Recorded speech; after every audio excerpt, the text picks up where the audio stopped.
Welcome back. The Commission for Gender Equality has instituted an internal process to determine what exactly happened between two of its members. It's alleged there was an incident of infighting between some members of the organization. An alleged leaked audio reveals one member referring to the other as this albino.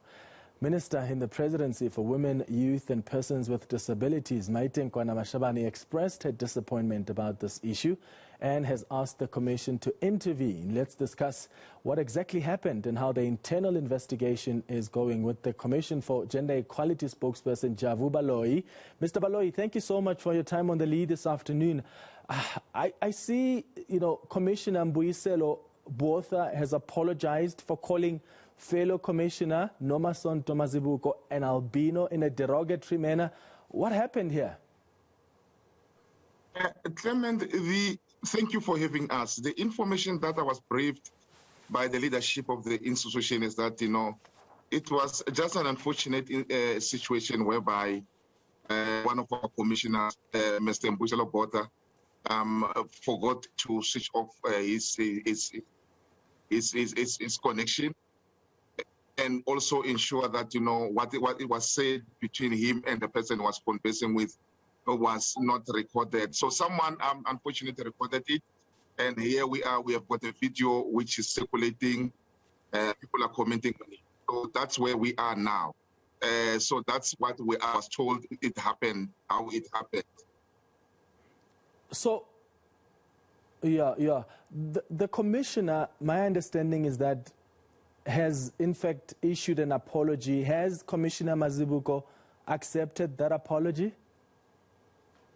From what I've seen and what I've briefed upon is that, Commissioner Botha tried to reach out to Commissioner Mazibuko, and what we saw in News 24 and what he apparently he might have said in the meeting thereafter, that in one other meeting that, he apologized to Mazibuko on the basis of what he has said, and he has reflected. We have seen that.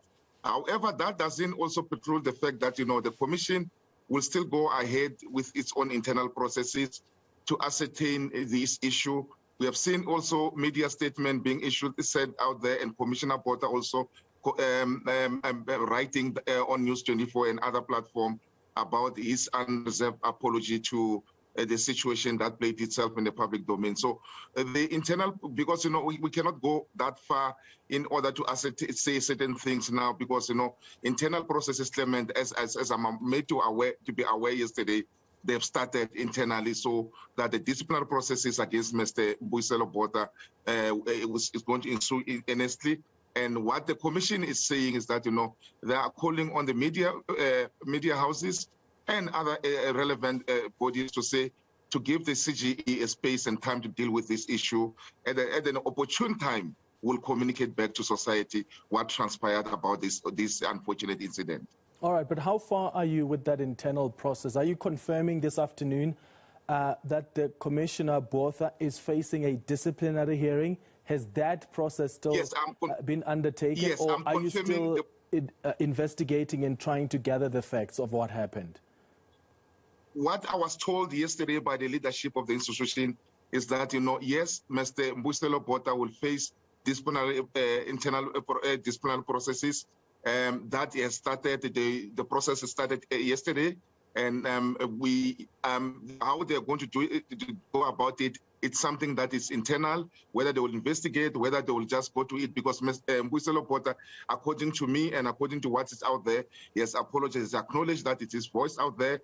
It's not about the issue of allegation. He has apologized about it and about self-reflecting. So internal processes will have to ensue. How they ensue, I do not want to prejudice the case and its fairness to say how it's going to go this way. Those that are tasked with the process, they will have to come to determination. They will communicate to me. I'll get back to you, Clement, and others to say only what we're asking for is time and space to do this. And we hope it will be done urgently and fairly to Commissioner Botha and whoever is involved, including the chairperson who is involved in the matter, the deputy Commissioner Sipanye Mokhale, and the Commissioner Mazibuko, so that this matter is put to rest and the CG can continue with its own business of ensuring that there's women empowerment in the country. Yeah, I mean, the words that were used by Commissioner Botha on Commissioner Mazibuko, really undesirable. There's no doubt this is having some kind of impact on the image of the commission. I mean, he is the face of the commission, just like the other commissioners. Yeah, yes, most definitely, Clement. I cannot emphasize enough, and I'm sure where Commissioner Botha is self-reflecting on the issue of what he have said on Commissioner Mazibuko. It's just unfortunate, you know, these things do happen, but in the manner in which it happened, it's affecting Commissioner Mazibuko in a greater because, you know, she thought maybe these things couldn't be said by someone within the ranks and file of the commission. So even also Commissioner Botha, I think he's remorseful, and I know, knowing him, he's remorseful about what he said.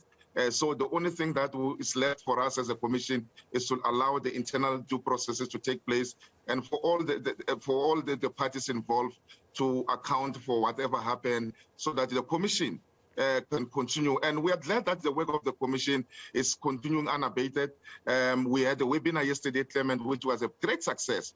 And we're going to have other webinars. We're going to have other work of the commission that is being supported by everybody else. We're working as a team, and the commissioners are all on board. So that's the greatest thing about this commission, that, you know, even when there's a minor hiccup, we're able to rise above the water and do what is supposed to be done and what is expected out of us by South Africans out there.